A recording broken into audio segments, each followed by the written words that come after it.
Are you awake? For an old ox, sleep is a shy visitor, little Layla. Come, sit. The fire is warm and the night is young. What troubles your thoughts? Nothing troubles me. I like your stories. The ones from the old times. Do you know one? Ah, stories. They are the soul of the desert, child.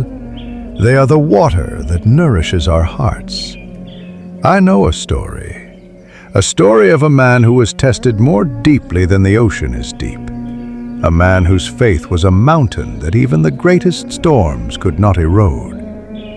Who was he?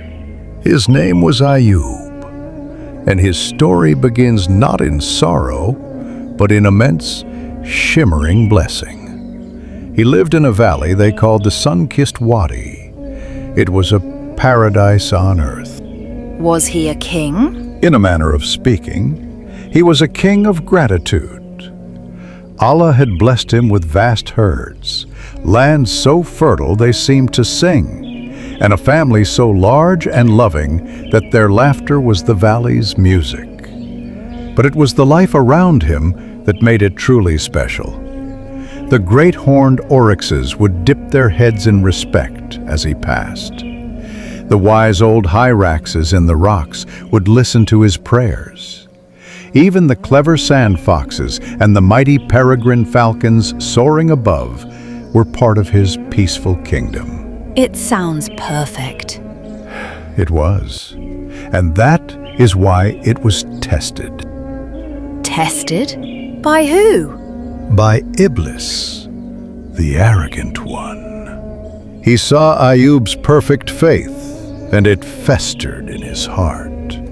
He claimed to the divine court that Ayyub was only grateful because his life was easy. "Take away his blessings," he hissed, "and his prayers will turn to curses." That's not true. Is it not? It is easy to think so, but the truth of a heart is only revealed in the fire. And so, the test began. A terrible plague swept through his herds, his wealth gone in the blink of an eye. What did he do? He looked to the heavens, his heart aching, but his faith unshaken, and he said, "The Lord gave, and the Lord has taken away. Blessed be the name of the Lord." Then came a greater sorrow, a tragedy that would break any of us. The house where all his children gathered, it collapsed. In one moment, his beloved sons and daughters were returned to their Creator. All of them? Oh, Grandpa. All of them. The weight of such a loss, it is a desert with no oasis. Yet, supported by his wife, the faithful Rahma, Ayyub did not rail against the heavens. In his immeasurable grief, he prostrated and whispered, "To God we belong, and to him we shall return." He still didn't curse? He still had faith? He did. And Iblis grew more furious. "He still has his health," he cried. "Let me touch his body. Then you will see his true nature." And so, a foul disease covered Ayyub's body from head to toe. Painful sores, a wasting sickness. He was cast out from the city, an outcast. Only his wife Rahma stayed, tending to him as he suffered on the bank of a dry riverbed. For years, my child. Long, painful years. How did he bear it? Didn't he ever get angry or just tired? Ah, you have asked the wisest question. The test was not just the pain. The final test was the exhaustion of the soul itself.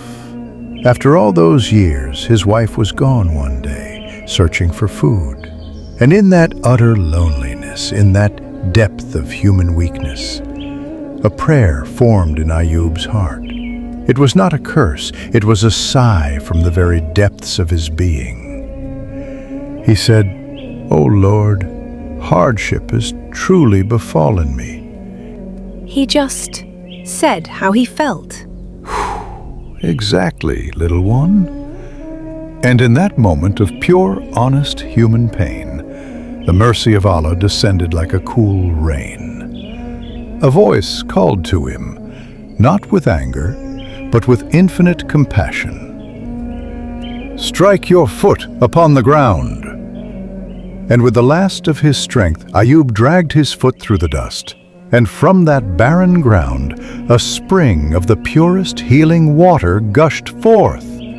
"This is a cool spring for you to wash and drink." He drank, and his thirst vanished. He washed, and his body was healed, becoming more radiant than the sun. His strength returned. He was saved. He was redeemed. And then the voice said, "And remember your wife." Just then, Rahma returned, her face tired and sad. She did not recognize the strong, healthy man by the spring, but he called her name with the voice she loved, and her world was made whole again. So, he got everything back? He was given more. Double his wealth, double his beautiful family. The wadi bloomed again, and the oryxes and the falcons returned, not to witness suffering, but to celebrate a triumph of the spirit. So the lesson is, be patient no matter what. The lesson, my bright Layla, is that faith is not the absence of pain. It is the strength to endure it. It is human to feel tired, to cry out, to feel the weight of the world. Allah does not scorn us for our humanity.